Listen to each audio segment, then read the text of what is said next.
Welcome to the first presentation for Chapter 21, the respiratory system. This first set of videos will focus on some basic respiratory structure and a few of the general principles that promote respiration or ventilation. This presentation assumes that you have a basic understanding of anatomic structure. Should you need to review those structures, you can find them in the first part of Chapter 21 in the Amerman text or in Chapter 8 of the lab manual. Feel free to pause this presentation to take notes or to review the presented material.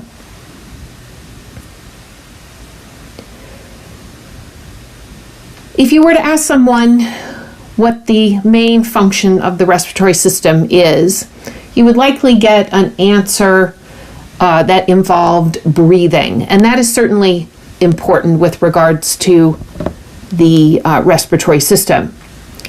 However, breathing or pulmonary ventilation is only one of many other purposes or functions of the respiratory system. The structures of the respiratory system also help to filter particles that may try to get into the deeper tissues that we breathe in and out while we undergo breathing or pulmonary ventilation. The structures of the respiratory system also help to control air temperature as well as the water concentration of air that we breathe. The respiratory system also helps with speech production and our sense of smell or olfaction, as you previously studied in the first semester of this course. The respiratory system also helps with pH regulation. It also helps to defend against microbes that are also trying to cause disease or disorder within our bodies. Our respiratory system also helps to maintain venous blood and lymph flow, and this in turn also helps with blood pressure. And then lastly of these main points is that the respiratory system also provides a large moist surface for which gas exchange takes place. So a lot of different functions of the respiratory system, certainly. We will focus on the sort of main structures of the lung. And when it comes to the respiratory system, the respiratory organs are grouped depending on their location. Those structures that lie within the chest are referred to as the lower respiratory tract or lower respiratory structures, while those that exist outside of the chest cavity are referred to as the upper respiratory structures. We will focus mostly on the tissues of the lower respiratory tract, namely the lung tissue. Lung tissue is composed of numerous hollow air sacs, which are referred to as alveoli. The term alveoli refers to a cluster of grapes, and when you look at clusters of alveoli, they resemble clusters of grapes. These air sacs are made of a single layer of simple squamous epithelium, and that single thin layer of cells is what allows for efficient gas exchange. Okay. Before we carry on with some of the details of these respiratory membranes that are found in the deeper tissues of the lung, I need to make clear a relationship between mechanical respiration, which is the act of breathing or pulmonary ventilation, for which we inspire or expire air from our lungs and chest cavity, with another type of respiration, namely cellular respiration. Both of these types of respiration are functionally linked to each other. So the mechanical respiration helps to bring oxygen from our atmosphere down to our blood, which is then transferred to the cells within our body. Those cells then use that oxygen to generate ATP. And as we know, ATP is used to drive a number of cellular processes within the body. So the oxygen is needed in order to make ATP. However, our cells also generate carbon dioxide, and carbon dioxide is a metabolic waste product of cellular metabolism. So there's more than one type of respiration. There's the respiration of breathing or pulmonary ventilation, but then there's also the respiration that occurs within cells. So both of those are functionally linked. All right, so let's consider the respiratory membrane that's found within the alveolar sacs. As I mentioned, the alveolar sacs are made of thin, simple squamous epithelium, and that helps to promote the necessary gas exchange process that's needed in order to pass oxygen and carbon dioxide into and out of our bodies. So there are three main types of respiratory cells that are found in the respiratory membranes. The first one is referred to as type 1 alveolar cells, or sometimes referred to as a pneumocyte, or a type 1 pneumocyte. Another type of important cell that's found in the respiratory membranes is referred to as type 2 alveolar cells, or type 2 pneumocytes. And what's important to note about type 2 pneumocytes is that they secrete an important material called pulmonary surfactant. Pulmonary surfactant. And we'll see why that's important here in just a moment. Another type of cell that's found within the respiratory membranes are macrophages, and you are very familiar with macrophages. Macrophages are a type of monocyte.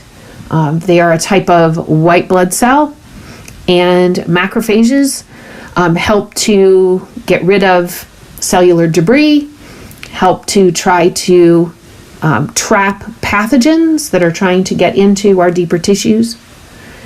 So a very familiar type of cell within lung tissue. All right, so let's talk about the importance of the type 2 alveolar cells, or type 2 pneumocytes. Type 2 pneumocytes secrete a material that's called pulmonary surfactant. And pulmonary surfactant is a substance that is partly lipid and partly protein. So it's a lipid protein compound. The purpose of pulmonary surfactant is to break up the small amount of water that collects within the alveoli and disrupt a force of these water molecules, which we call surface tension. And the water molecules, when they group together, like to pull in and cause the alveoli to collapse. And so the pulmonary surfactant breaks up the interaction of water molecules, and that helps to keep the alveoli open or patent. So those type 2 pneumocytes are very important to disrupt the surface tension of the water molecules and prevent alveoli collapse. So let's talk about surface tension here for a moment. Let's consider this image here on the screen. Whenever you have a body of water, and it doesn't matter if it's a cup of water or a puddle or a droplet of water, the water molecules that exist on the surface of that body of water tend to interact with each other in such a way that they pull in on the surface. So the interaction of the sort of intermolecular bonds there cause the surface of the water to draw in. And so those bonds cause the surface to be rather tense or form a type of tension. So they like to draw in along the surface there. Now you probably have witnessed some surface tension.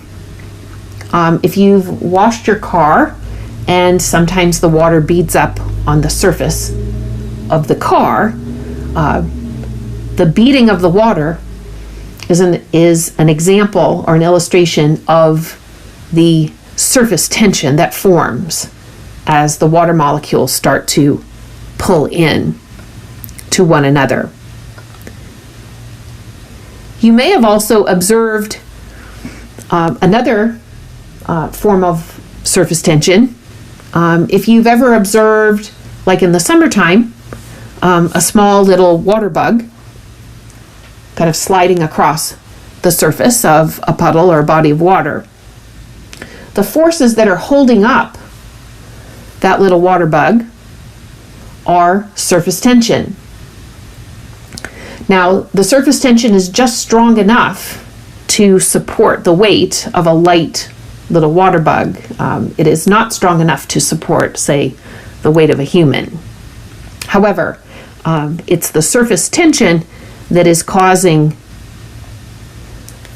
that little water bug to be able to stay on the surface and not sink through the water.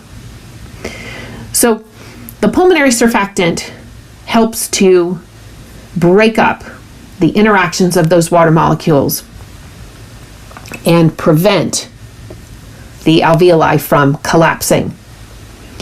And a specific example of this is sometimes seen with premature babies. Premature babies, if they are born too soon, prior to their due date, sometimes do not produce enough pulmonary surfactant, and that makes it more difficult for them to breathe. So an artificial type of pulmonary surfactant can be delivered to a newborn baby to help make sure that the alveoli remain open and that breathing is easier for that premature baby.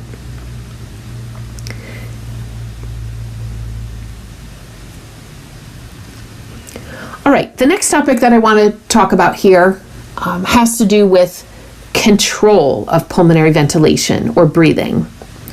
And control of breathing or pulmonary ventilation is largely under the control of the nervous system.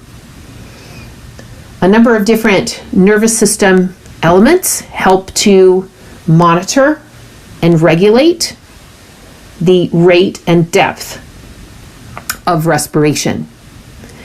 And the main centers that help to regulate breathing are found in the medulla oblongata and the pons of the brain stem. And there's a few different ways that input from different receptors scattered in different parts of the body help to regulate respiration. Respiration is also assisted through activation of different skeletal muscles. namely the diaphragm and the intercostal muscles that live between the ribs. So let's consider some of the different types of input that can help the medulla and the pons to regulate respiration or breathing.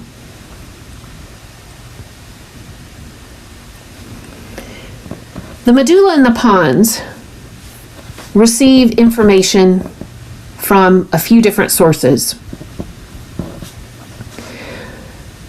The nervous system has some mechanoreceptors or stretch receptors that are located within the respiratory membranes, namely the trachea and the bronchi. And so the stretching of the lung tissue and the recoil of the lung tissue can activate mechanoreceptors that send information to the medulla and to the pons. Also, some neural impulses that are generated by chemoreceptors located within the aorta, located within the carotid arteries, also help to send information to the respiratory centers that monitor the quality of blood that circulates through those vessels. So, input from those receptors is passed along to nuclei within the medulla and the pons, and that information is processed by a number of different nuclei within those areas. And if you recall, nuclei are basically collections of cell bodies that help to transfer impulses to different parts of the nervous system. So within the respiratory centers are some important nuclei. The dorsal respiratory group and the ventral respiratory group. Now, each one of those groups has two nuclei associated with them. Two nuclei. So we're only seeing one nuclei from this sort of sagittal view here of this diagram, but understand that there are left and right nuclei for each of the dorsal respiratory group as well as the ventral respiratory group. So incoming impulses there are received by the dorsal respiratory group, and the dorsal respiratory group also communicates with the ventral respiratory group. Now, when you think pacemaker, you probably think of the heart, and you think of the SA node, you think of the cardiac cycles, the beating of the heart. However, there is actually another pacemaker in the body, except this other pacemaker helps to control respiratory cycles or the respiratory rate. And the main pacemaker for respiration is the dorsal respiratory group. So the dorsal respiratory group helps to kind of set the pace of respiration. Now, the ventral respiratory group also helps to make adjustments in respiratory rate and depth. However, one of the main drivers, though, of respiration is the dorsal respiratory group. So if these nuclei become damaged in some way, that can hamper respiration and even cause loss of respiratory function. So the dorsal respiratory group is considered to be the main pacemaker of respiration. The ventral respiratory group helps to make adjustments in respiratory rate and depth. The ventral respiratory group is also largely responsible for activating the respiratory muscles, namely the diaphragm and the intercostal muscles.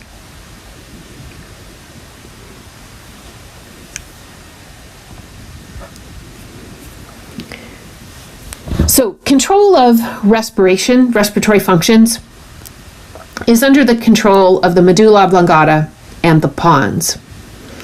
It receives impulses from stretch receptors in the lungs.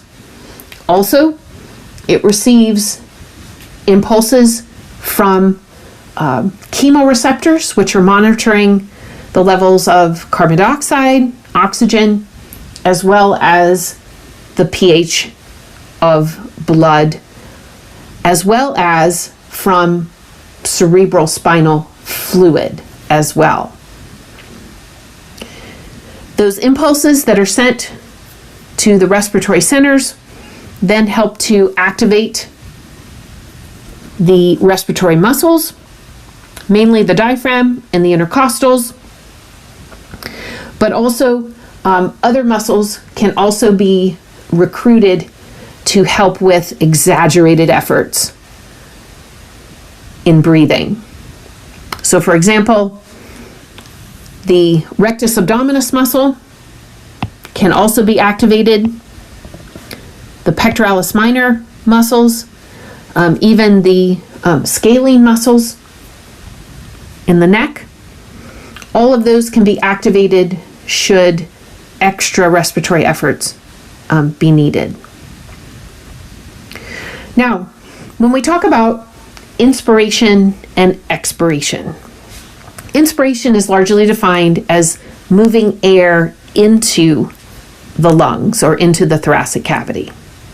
Expiration is defined as moving air out of the lungs. And I'm sorry for the typo there. But one of the main differences between inspiration and expiration has to do with energy. Inspiration it is an energetic process. It requires energy. Muscles are contracting. They're helping to lift up the rib cage, helping to contract the diaphragm down. So that requires energy in the form of ATP. However, expiration in a resting state is more passive. In other words, doesn't require a lot of extra energy. So unless you're exhaling forcefully, like say to blow up a balloon, something of that nature, then generally speaking, resting exhalation is a rather passive process and doesn't require extra energy. One more topic that I would like to present here also has to do with control of ventilation. A few of these points I've already mentioned. However, I would like to just add a few more extra points to this current discussion. As I mentioned, we have different types of receptors that are helping to make adjustments in respiratory function. Stretch receptors are helping to monitor the stretching of the trachea and also of the bronchi. We also have chemoreceptors that are located peripherally, in other words, outside of the central nervous system, which help to monitor levels of oxygen, carbon dioxide, and even pH. Other chemoreceptors, which are located centrally within the central nervous system, also help to monitor the chemistry of blood and other body fluids. And specifically, these central chemoreceptors also help to monitor the chemistry of cerebral spinal fluid. As it turns out, cerebral spinal fluid is actually a ultrafiltered or ultrafiltrate of blood plasma. So the chemistry of cerebral spinal fluid can also adjust depending on the different materials that are dissolved within that filtrate. And so if there's, say, too much carbon dioxide in the cerebral spinal fluid or too much hydrogen ion, which helps to lower pH, overall pH, that can influence ventilation or breathing.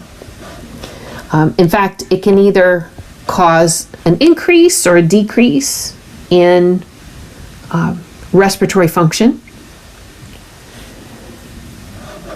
whereas increases in the peripheral chemoreceptor or increases in impulses in peripheral chemoreceptors can actually elevate respiratory rate and respiratory depth. The stretch receptors, if they stretch too much, can actually cause a reduction in respiratory rate and depth. Now, there's a protective reflex that occurs within the neural components of the respiratory structures or the respiratory system. And this protective reflex helps to prevent overinflation of lung tissues that could potentially cause rupture or damage to the respiratory tissues, to the lungs. This protective reflex is called the Brewer's reflex. Brewer's reflex. So at a certain point, if the bronchi or the lung tissue is stretching too much, there is a reflex that causes the inspiratory functions to basically cut off or to stop. And this helps to prevent overinflation of the lungs. Now, this same reflex can also prevent over-deflation of the lungs. If someone tried to exhale out so forcefully that it might cause the rib cage or the lungs to collapse, the Brewer's reflex can also cut off over-deflation as well. So this reflex seems to work for both extreme circumstances. Now, there's one more type of input that I would like to describe here that has to do with higher ordered centers of the brain, namely cerebral cortex inputs. For the most part, we don't think about our breathing. We breathe in, we breathe out, mostly unconsciously. However, certain input from the higher ordered centers, particularly from the emotional centers of the brain, can somewhat override sort of the basic function of respiration. So depending on what type of inputs are occurring from the higher ordered centers, that can help adjust respiratory rate and depth, either to increase or to decrease those functions. So certain emotional input can also affect the respiratory centers somewhat there, beyond just sort of the basic inhalation and exhalation of breathing. So that concludes this first video presentation for Chapter 21. Thanks very much.